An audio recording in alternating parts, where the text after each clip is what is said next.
This is TWiT. Tech Break is brought to you by ACI Learning. Training leaders and professionals for over 40 years, ACI Learning believes proper training is essential to lifelong learning and growth. ACI Learning, transforming the way technology professionals learn to fuel the modern workforce. Visit acilearning.com and let ACI power up your IT team. Mishaal, Huyen, did you watch the Super Bowl this past weekend? I'm sorry, the big game this past weekend? I sure did. Oh, yeah, can't say that. Can't say Super big Bowl. game. No. You watched the big game? Big game. Yeah, watch the big game. Did you see the Fixed On Pixel ad that ran during it? Yeah. It's great. We talked about this. I don't think we talked about it in the show, but we had talked about it in chat when Google, like last week, put out some message where yet again there was like a blue bubble talking to a green bubble and asking. I think it was like the blue bubble asking the green bubble, "Can you fix this for me?" And they're like, "Oh, you got to wait until like February 12th or whatever, or 13th or something, whatever it is." And I think we were like vaguely speculating on what that could be. And I was expecting more, to be perfectly frank. Just expecting a little more for all that.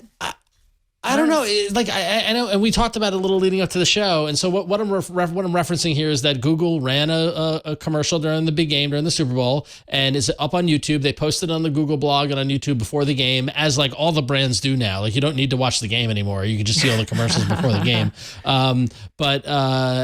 And so they came out with an ad for a campaign that is called Fixed On Pixel, and it featured, Amy Schumer and a basketball player whom I'm not familiar with, and someone else I'm not familiar with named Doja Cat. Yeah. Mm-hmm. Yeah. But anyway, so I guess it's relevant to the kids. But yeah, and it was, an ad for Pixel that focused on Magic Eraser and Unblur and basically the features of the camera in the Pixel 7.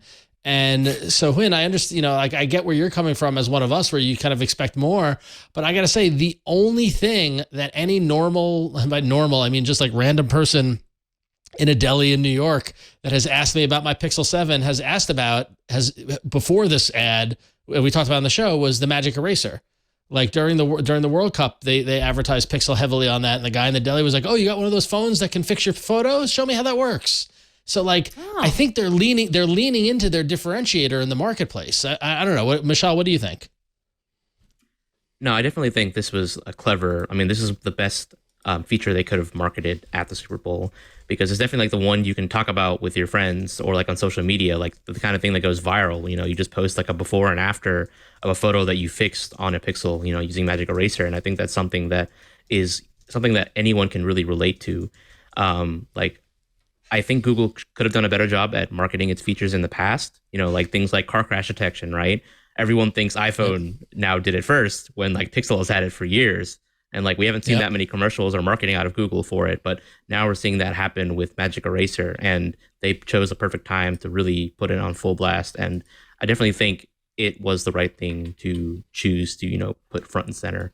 For us, we've been like inundated with it. We're familiar with it. We've known about it for years. So it's like, it's not that exciting anymore, right? Because we've already known about it for so long. But there's a lot of people who've probably never even heard of a Pixel phone, and now they're aware that it can do something that the iPhone can't do.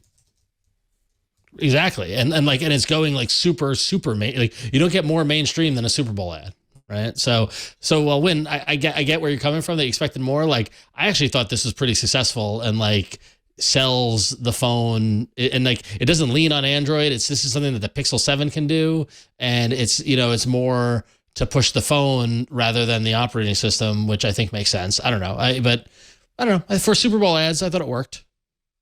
Although that's kind of what the Super Bowl ad is, like a spectacle, right? And I do agree. Yeah. Like, I'm not trying to be like total Debbie Downer that it is the place to spend lots of money on marketing where you're going to get eyeballs on it. But I guess I kind of was anticipating something that would maybe unlock. So as like an enthusiast, I'm kind of like biased, but I also feel like I always kind of wish these features are obviously meant to sell pixels. But I kind of like it when software is available on more than just one phone. But that's just me. Well, yeah, but that's capitalism right there. You're walking right into a capitalism trap. So yeah. Well, anyway, so go on YouTube, watch it, check it out for yourself. I will say that they took some dramatic license with the actual Magic Eraser functionality, and that was a little more VFX wizardry than Magic Eraser going on there. But it gets the point across, I guess. Yeah.